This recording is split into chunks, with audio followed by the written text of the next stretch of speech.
This is a message to all my supporters of this podcast. I'm introducing a new supporters program. You can contribute a small amount as a one-off payment to show your love for this podcast. Thank you in advance for all your contributions. This is the Absolute Business Mindset podcast, created and hosted by Mark Hayward. I'm a corporate employee with an entrepreneurial mindset.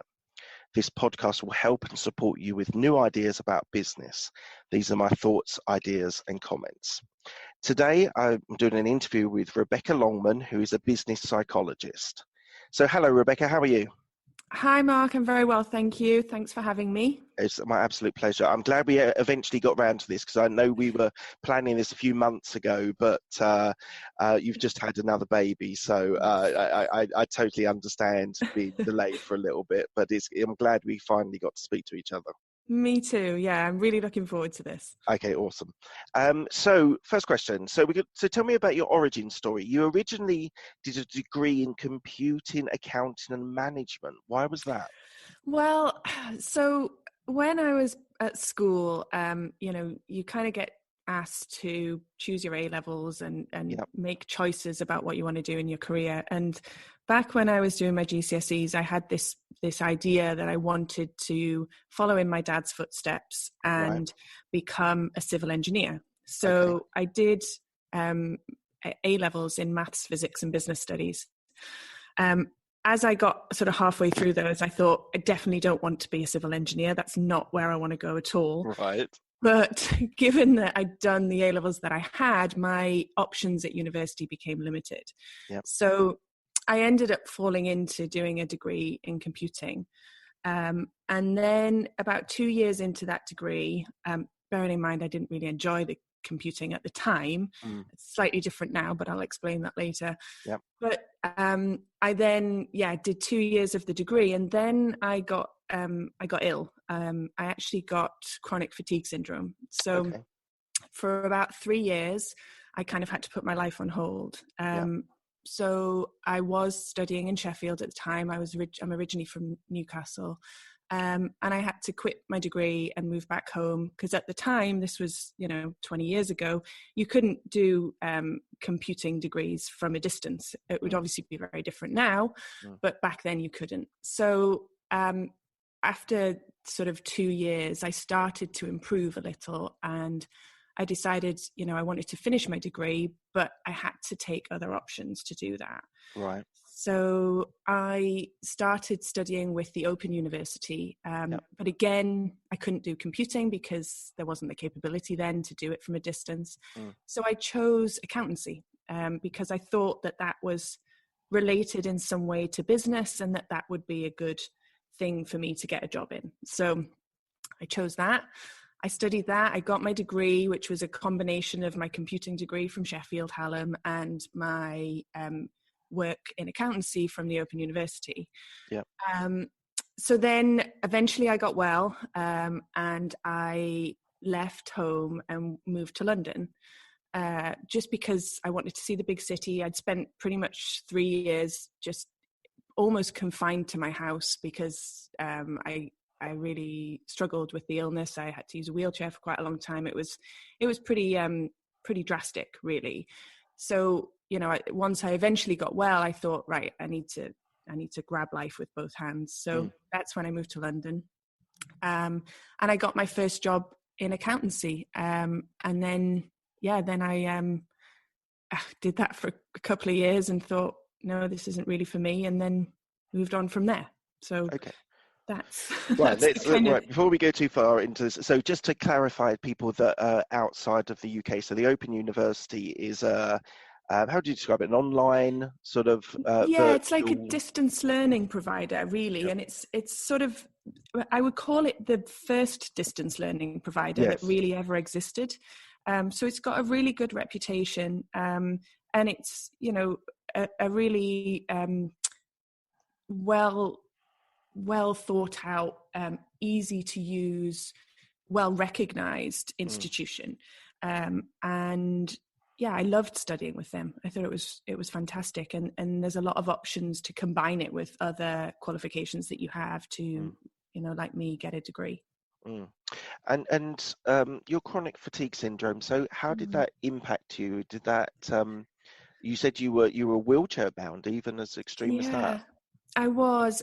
So I got it when I was 20, and chronic fatigue is sort of the best way to describe it is it's like having the flu for 3 years. Right. So you feel pretty horrible. You know, everything aches.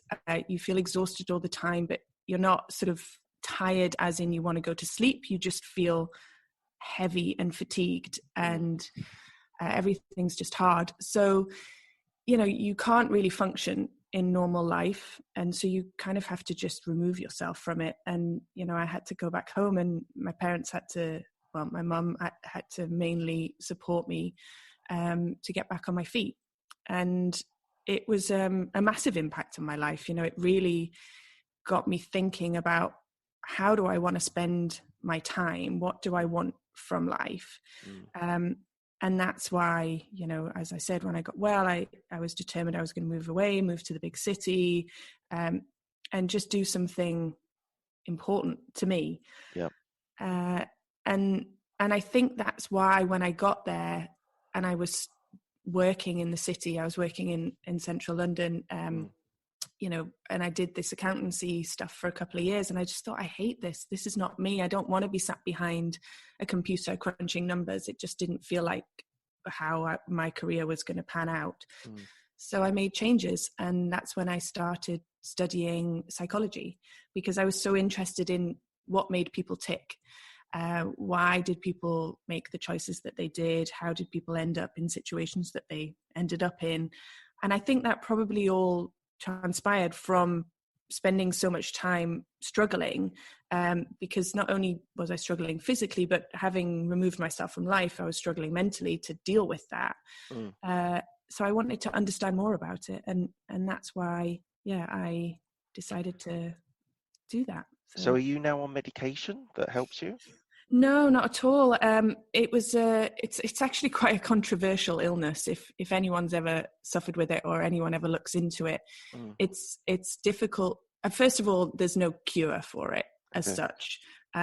So it's generally tends to be about management. But I actually went down a slightly more controversial route of treating it, in inverted commas, with psychological rather than physiological support. So I took I saw someone who specialized in something called reverse therapy, which was about trying to reverse thoughts or actions that you've taken in your life that have effectively said to your body to send you symptoms because your body doesn't agree with the decisions that you've made. It's incredibly controversial. And to be honest, I'm not entirely sure if I believe in it. It helped me at the time, and I am really grateful for it, but I'm not sure if it was that helped me, or if it was just my time to get well. So, you know, it's something that I've kind of questioned over the last 15 to 20 years. But anyway, I did get well, and now I have no symptoms. I don't suffer at all. So I'm completely normal, in inverted commas again. Yeah, no one's normal though, Rebecca. No, exactly. Exactly. So tell me, you in your early career, you took admin roles, PA roles, executive assistant roles. Why, after getting a accounting degree, did you take on sort of admin roles at first? We'll be back after a quick break.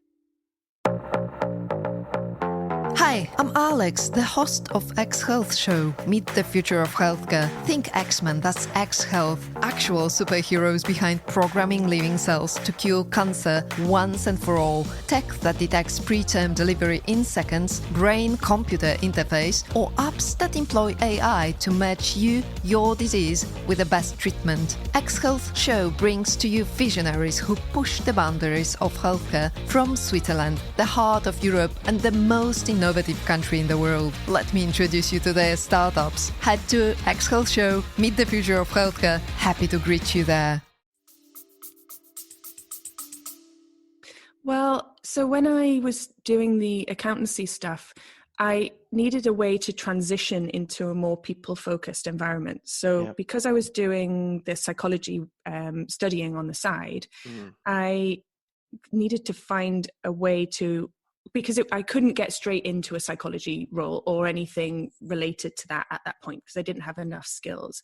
So I needed to kind of pivot, and the roles that I was doing in accountancy were in financial institutions within central London, but the only sort of option that seemed more people focused was to move into admin, but within those kind of companies. So I could use my financial background and knowledge and experience of working in that environment, but just apply it to an administrative role, which I could do because I'd had all of this experience of studying on my own and, things that I could apply in a different setting to these more administrative roles. So it just felt like the right pivot for me. Excellent. So I tell a story. So my story is based on I worked in a Big Four in admin for about 5 or 6 years before I converted into a consultant. And so I sort of understand. I had a lot of public sector experience, and I sort of probably could have gone into consulting roles, but I thought I needed a phase of understanding the business slightly, and I took that opportunity by doing admin roles first of all, just to give me an insight into the area before I switched over. So that's very interesting. That was why I asked the question. And so you converted to psychology. What was the desire? Why did you change to psychology? Well, when I was doing the accounting stuff and then moving into the administrative roles, I was studying psychology just as sort of a night course, just to see if I liked it. Because like I said, I had this sort of feeling that I wanted to understand what made people tick, why people were doing what they were doing. So I thought, well, I'll just try out this psychology course and see if I like it. And then I did. And I thought, okay, I want to do more of this. So that's when I initially I continued working full-time in admin, but then took on a foundational course, which was a year's course in psychology. And then I still loved it at that point. So then I reduced my hours to part-time with work, and I took on a full-time psychology degree, which is known as a conversion diploma. So it was basically converting my original degree into psychology. And then when I'd done that, I was still interested to continue. I wanted to do more. So I then chose organizational psychology and did a master's degree in that. So was it organizational or occupational psychology? So it's occupational, but I now live in the US and they term it organizational. So I have to keep flitting between the two and explain which is which. And so what was your interest in occupational or organizational psychology? Why did you target that area? Well, there's a couple of reasons. One, because I already had a background in working in corporate settings, so it lent itself to choosing occupational psychology. However, if I'm honest, I was also, and I still am, quite nervous about going into other areas of psychology, because I think there's kind of two, as I term it, two main areas of psychology. One is the traditional type of psychology, which treats people who are ill in some way to help them get well. And then there's the more positive psychology angle, which is not necessarily treating people who are ill, but trying to improve life in general, even though people might not be in a particularly bad place. They're just looking for a little bit more than what they already have.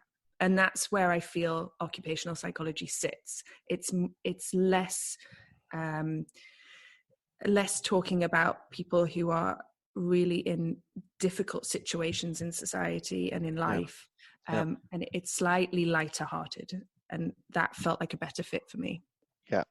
So how has the industry changed, say, in the last, 10 years or so? In organizational psychology or occupational psychology? Yeah. Well, so I think, so I can only really speak to the area that I specialize in, which is in employee engagement, or now it's a new thing that's come out is employee experience. I think there's been massive changes actually. So when I first started out, there's like two sort of areas that people relate to when they think of, or when you explain occupational psychology, and that's they sort of compare it to it being in HR. Now, HR is quite different.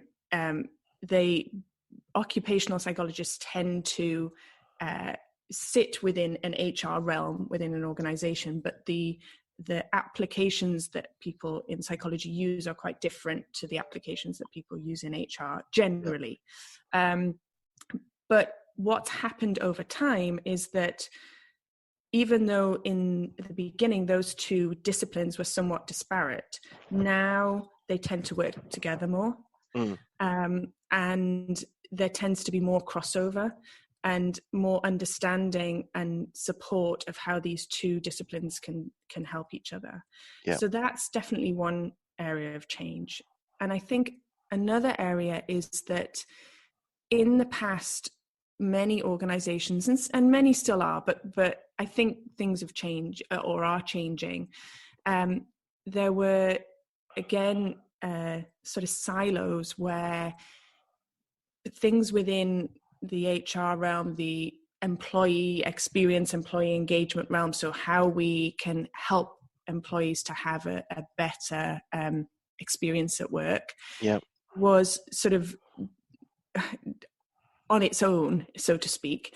But now within things like marketing or business development, even within finance, people are recognizing the impact that employees have on all of those different functions, and how those functions have an impact on employees. So for example, in the marketing space or in the branding space, there is what people term customer experience, and people are now recognizing that you can't have a good customer experience without a good employee experience. So effectively, we're seeing that people impact people, and it was never thought of in that way in the past. It was just that we go in, we put interventions in place to improve employees, and those employees just operate in their own silo, doing their own thing, and it doesn't impact the rest of the business. It's just that we don't want these employees to leave, so because we don't want to pay, for extra recruitment or whatever. But they weren't recognizing that these people really can elevate or put a stop to how you operate in a positive way. So I think that's another major change that's occurred. How do you conduct your employee engagement? Do you ask questions? Do you do questionnaires? Do you do face-to-face meetings? So it varies. I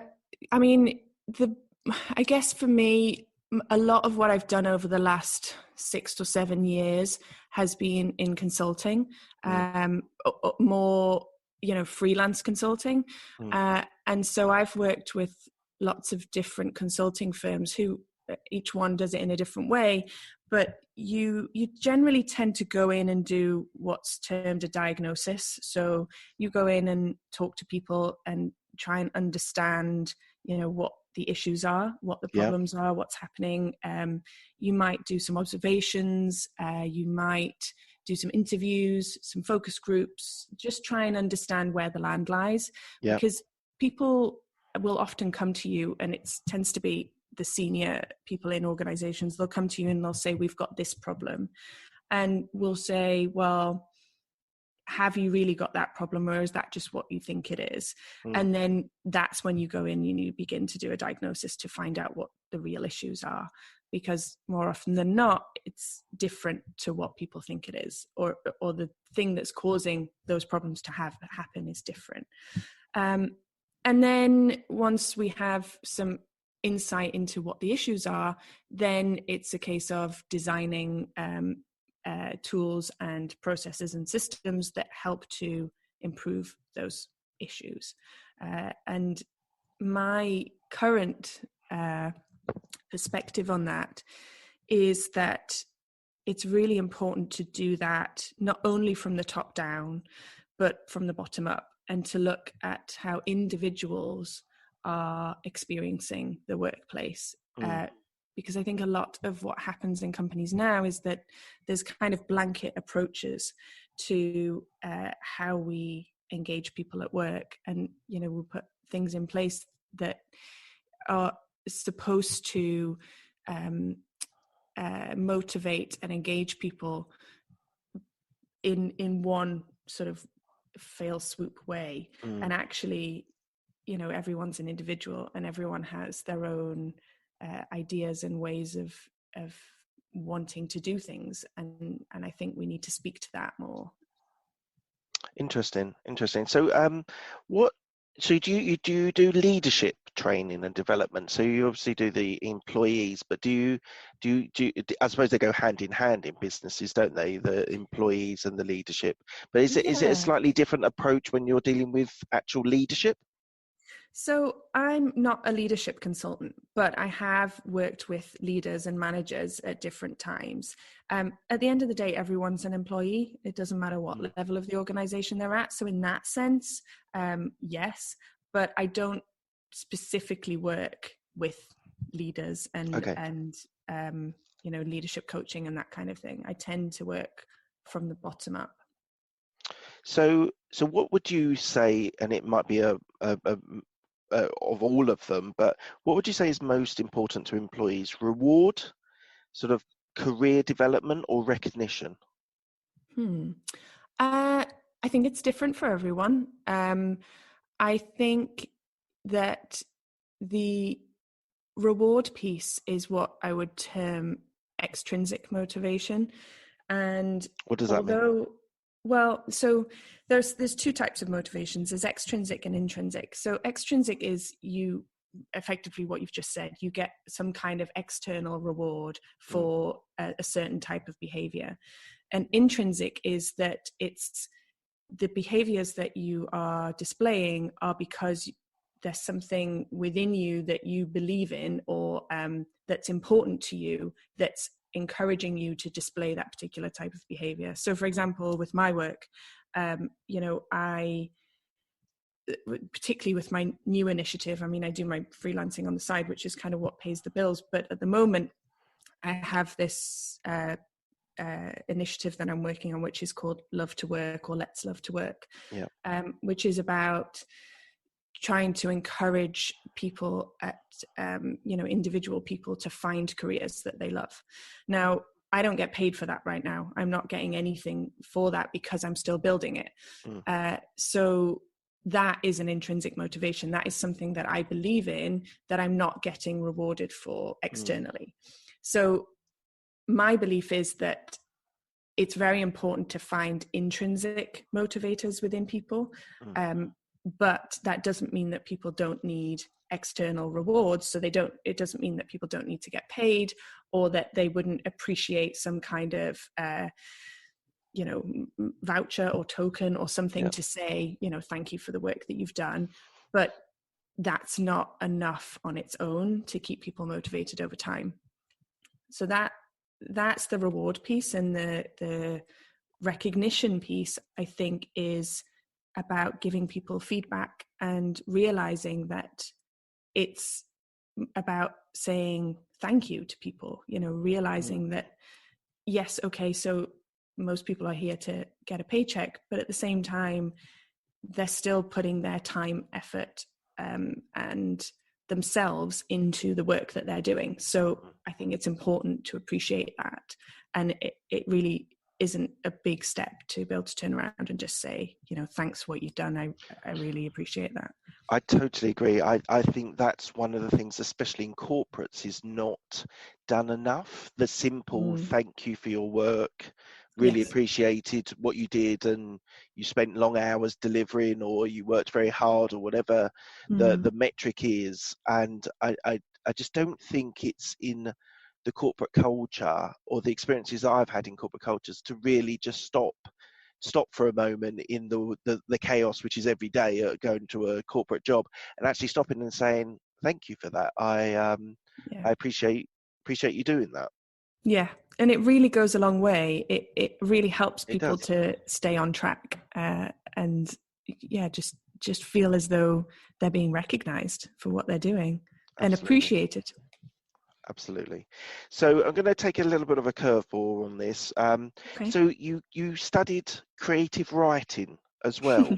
Yes. How does that sort of fit into the jigsaw of your career? Well, when I first started out in occupational psychology, so just after I'd got my degree, because I changed career, because I'd already done the accountancy stuff and I'd been ill for a few years, I was a little bit older than the people that were going into these sort of graduate roles. So I was like 27, 26, 27, and most of the people there were like 21, 22. And I felt like I had a little bit more background, I guess, a bit more experience at that point. Looking back now, I had very little, but even still, at the time, I felt like I knew a little bit more than some people did. And I still felt that I didn't have a voice, that I was really struggling to get myself heard. So I started to write. And that was, 12 years ago. And I hadn't really ever written much before then. And I was never really a reader when I was young. It wasn't really something I did. But I started to write, and I started a blog about work and just voicing the things that I believed in and the ways in which I thought, companies could operate better. And then I just kept writing, and I loved it. And I started a personal blog, and I had other business blogs, and now I write blogs for work all the time, and I've written articles for various magazines, and it just became a hobby, but also a big part of the marketing that I now do for my own business. So what content do you actually create at the moment? So I still write about employee engagement all of the time. I write about anything related to how people operate in the workplace. And then when I have time, when I'm not looking after my 5-week-old baby and my toddler, I also just write for fun. Like, I might, I've tried to write started to write bits of books before, but that hasn't really gone anywhere, or at least not for personal stuff. And then I've written just personal blogs, where I'll be out, I might go out for a walk somewhere, and I'll see some things, and I'll write a bit of a story about it, like a short story or something like that. But recently, as part of this Love to Work initiative, and as off the back of the research that I've been doing and the podcasts that I've been doing to better understand what makes people love to work, I am writing a book as well, which is tips and tricks, really, and insights into why people love to work and how other people can create a career that they love. So, I'm still writing. Excellent. Do you journal?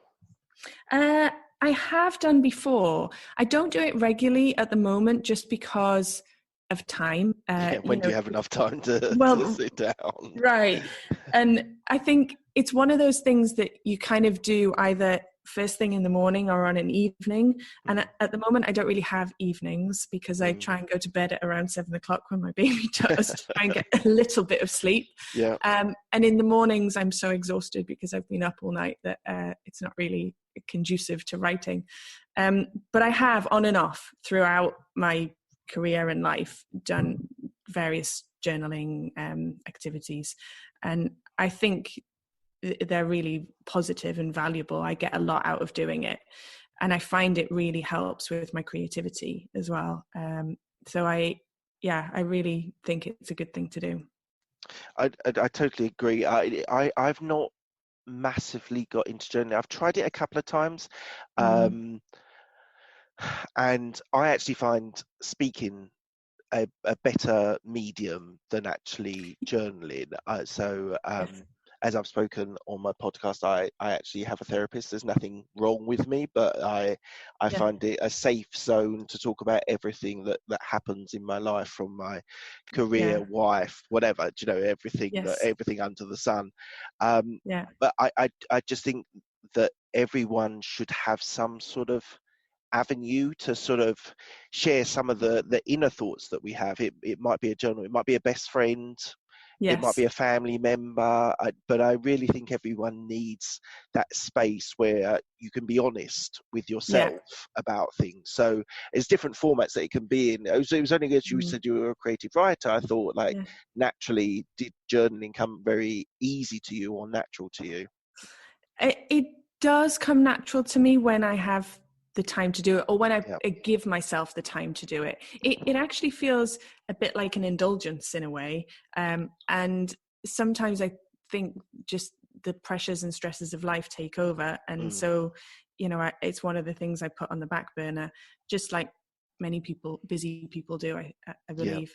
But I agree with you on the therapy front. I've over the years had various different therapy sessions and for various different reasons, but I have a feeling that most people could benefit from talking to someone that is impartial, because there's no judgment, and it helps you to just shape things differently in your own head and have different perspectives, I find I can go in and I can start on a particular course of thought process, but the actual process of speaking and thinking while you're in that zone, I actually find that there's other things that run parallel with that which I'd not really thought about. Do you know what I mean?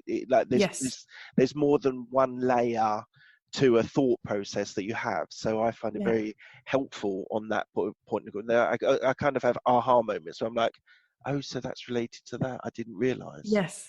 And I think with therapy, what I always used to notice was I would come out of a session, and I'd have been in there for an hour, and I'd come out, and as I've said, I can be quite skeptical of that kind of thing, given my experience with my illness and things. But I would come out of a session and I would think, oh, I didn't really get anything from that. And then over the following week, before I went to the next session, I would have these, as you put it, aha moments or epiphanies, where I would think, oh yeah, I was talking about that, and that relates to that, and that means that, and that will help with that, and oh, that's really useful.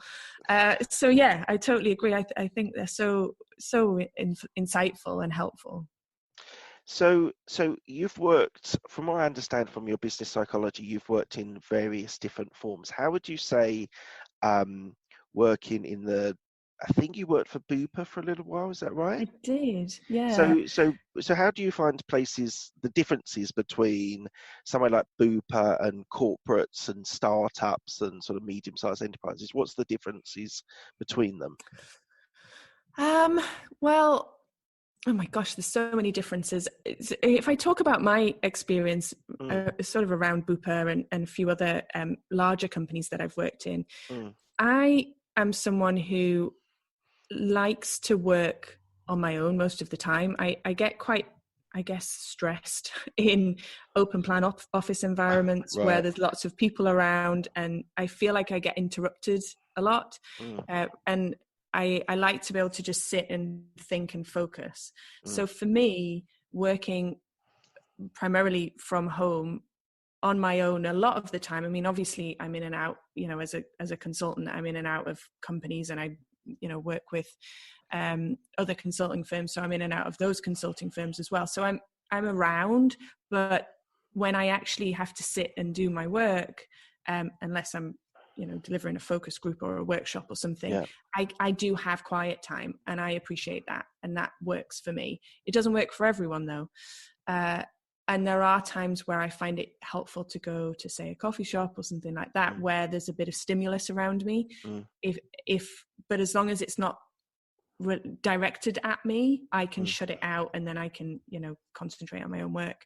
So you're a big believer in deep work, are you? I am, very much, yeah. I love to get really engaged and in depth with something.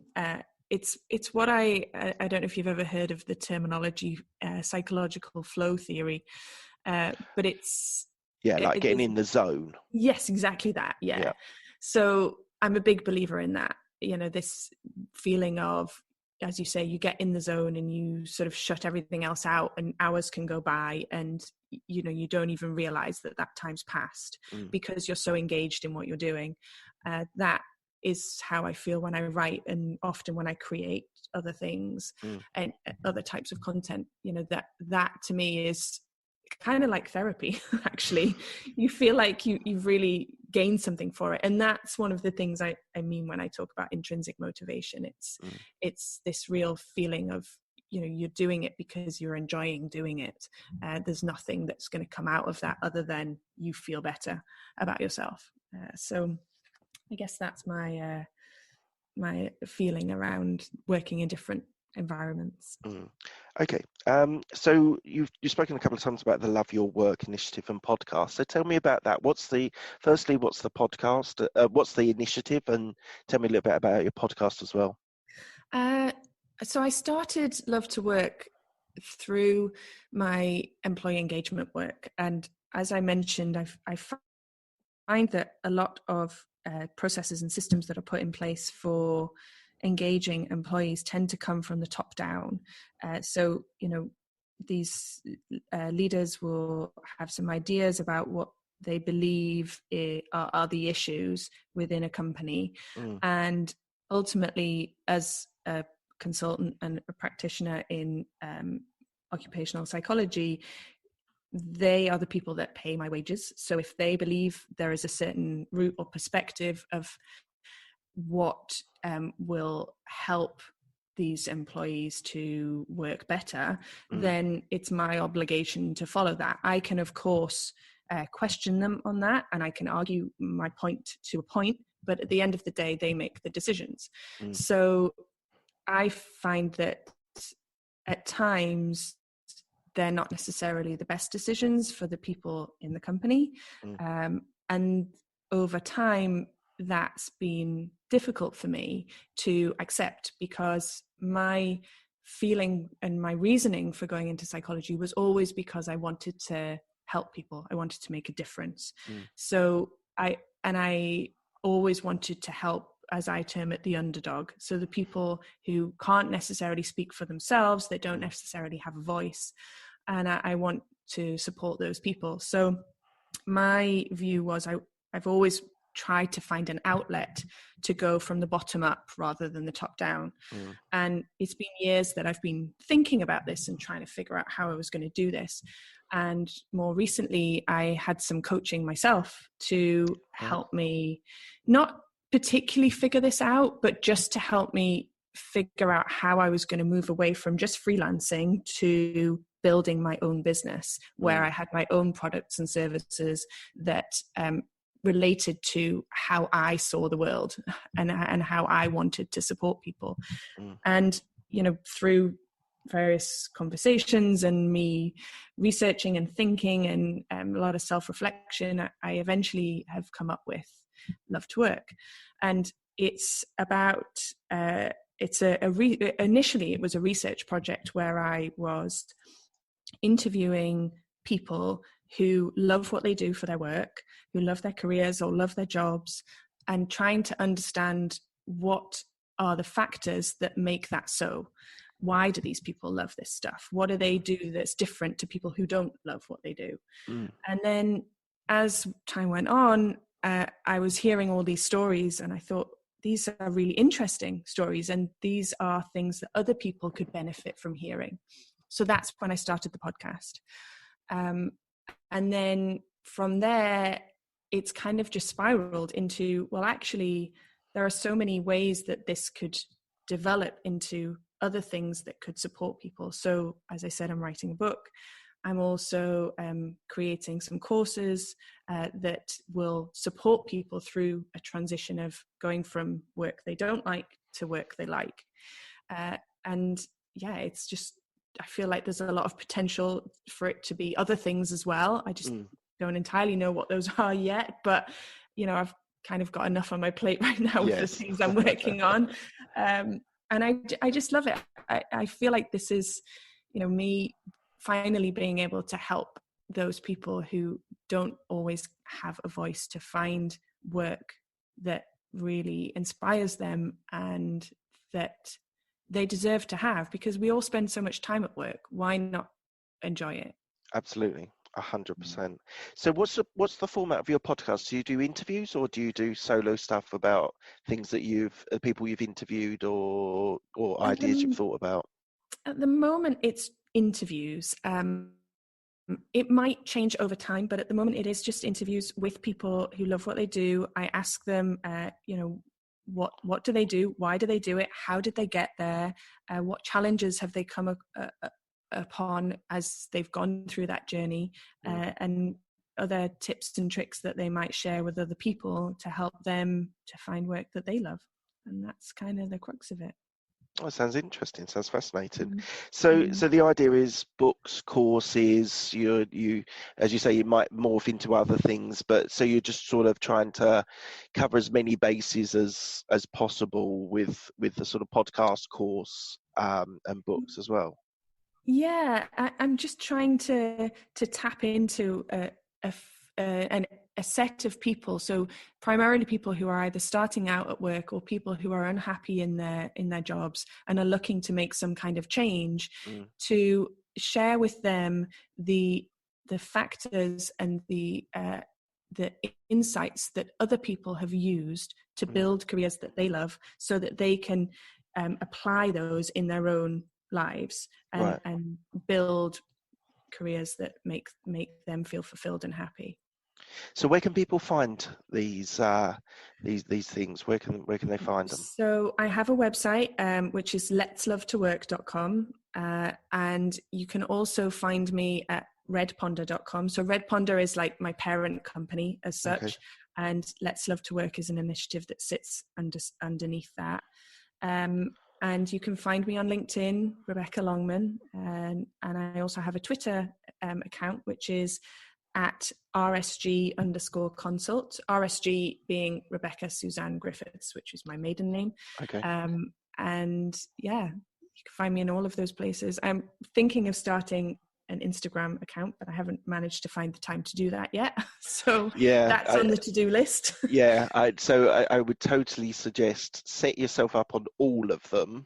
Yes. So Patreon, Twitter, TikTok, if you want to, and like just cover all your bases. And then when you need certain advertisement or you need certain messages out, then you've got them all, and then you can just set like pivot between different ones. Because I had a similar experience that I wanted to get out my message to different types of audiences. So I someone that advised me, just set them all up. It will take you maybe 10-15 minutes every different social media account to set up and where you need to be linked to and all that. But that's like maybe an hour and a half of your time, and then you can then pivot whichever one is making most traction or whichever one's making most impact, and you've got them all already. So I would suggest you just get them all done, and then whatever, because I'm big on trialing things. So I've trialed for my podcast some advertising, I've trialed some different advertising on social media, and various other things, but you always got to try these things out to see which one gets traction, and then sort of double down on it as much as possible.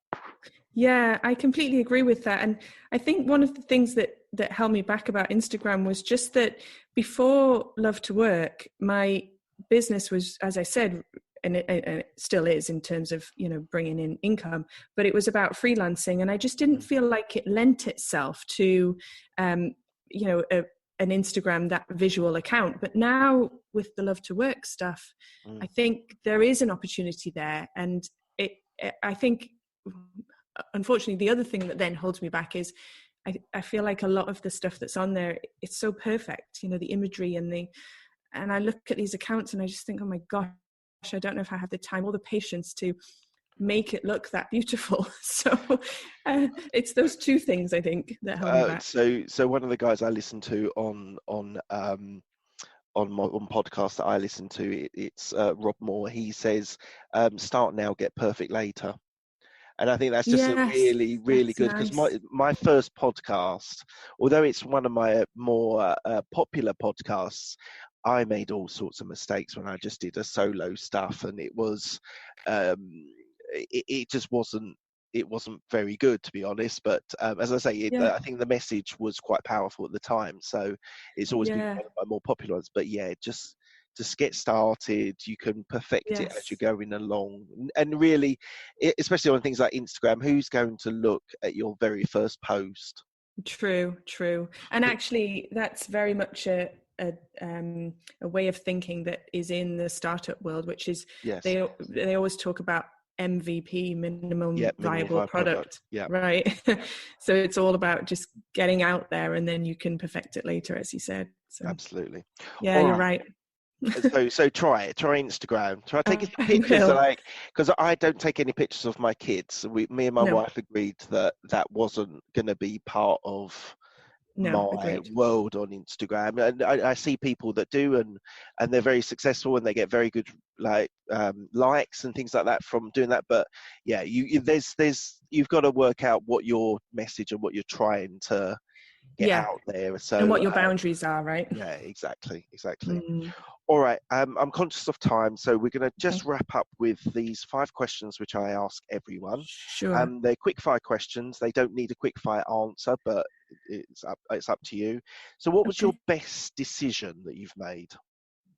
My best decision, I think, apart from decisions like marrying my husband and having my children, which are definitely some of the greatest decisions of my life, but I think was moving to London and expanding my horizons in that way. If I hadn't moved to the big city and I'd stayed in Newcastle, I feel as though I wouldn't have expanded my life in the way that I have, and subsequently moved to the US and had the confidence to do that. So yes, I think that's probably one of my best decisions. Awesome. What's the best piece of advice you've been given? I've been given to think big, to, not let yourself be talked down by your own mind. I have a card actually that my coach sent to me, which says, the world only exists in your eyes. You can make it as big or as small as you want. And I think that is the best advice I've been given. And that's what's giving me constant confidence to keep going and to keep building and trying. Very good piece of advice. I think most people don't ever dream big enough. They sort of see the next step. And although I'm a big believer in iterating and taking things as small steps, but you've got to have the big vision to know what you're aiming for, don't you? Exactly. Yeah. Awesome. Who's helped you most in your career? Probably my husband, actually, because he constantly encourages me, and he is someone who how do I term this? He pushes me. He isn't sort of nicey nice about things. If he thinks that I can do more or I can see something differently, he will make me question that and question myself. He doesn't just give me positive feedback all the time. So I think without his support, I wouldn't be pushing myself as much as I am. That's amazing. That's brilliant. That's absolutely brilliant. Next question. Any regrets that you've got? No, I don't believe in regrets. Right. I think, anything that we do that we think maybe we shouldn't have done that, I think is just a learning experience. And we all make decisions at the time, sometimes good ones, sometimes not. But, if we have regrets, then that stops us from having the confidence to ever do anything else. Like I say, we make bad decisions, but we can't beat ourselves up about those things. You kind of just have to pick yourself up and continue. That's a really positive way of approaching it. I totally agree. What are you most proud of so far in your career? In my career, I think starting this Love to Work stuff. I've been talking about building my own business outside of just working for myself in a freelance sense for since I started, which was 6-7 years ago, and only recently have I had the confidence to actually build something that's my own stuff, my own content, my own products and services. And I'm really proud that I'm beginning to do this, and just excited about what it can become and how I can grow it. Amazing. I wish you all the best luck in the world with that. It sounds, Thank you. I think the idea of being able to love your work is such a powerful one. There's so many people that I've met who do it for a paycheck and nothing more. And I think that's such a sad existence, because they have to, as you say, they spend so much time. You spend more time at work than you do with your family. So you might as well try and make it the best possible experience that you can. I agree. I absolutely agree. Wonderful. All right, Rebecca, thank you very much for your time. It's been an absolute pleasure going through your career and your different initiatives. I've really appreciated it. It's been absolutely fascinating, especially the employee engagement stuff. I think in business, some businesses are better than others, but some businesses don't pay enough attention to that. So it's been incredibly fascinating to hear your view on that. Thank you. I appreciate it. And I've really enjoyed talking to you, and thank you for hunting me out. It's all right. It's my absolute pleasure. I thought there was a good story when I found you on LinkedIn, and it's been fantastic. So good luck with your baby and the toddler, and hopefully it all goes fantastic. And I would just say, just enjoy that, because it goes so fast. Mine are 4 and 6 now, and it's just a blink from when they were babies. Yes, I know. Yeah. Well, now looking at my tiny baby and then looking at my toddler, I'm like, when did that happen? When did he grow into that? Exactly. So, all right. Thank you very much, Rebecca. Okay. I really appreciate your Thanks, time. Mark. I'll speak to you soon. Thank you. Speak soon. Take care. Bye. Bye.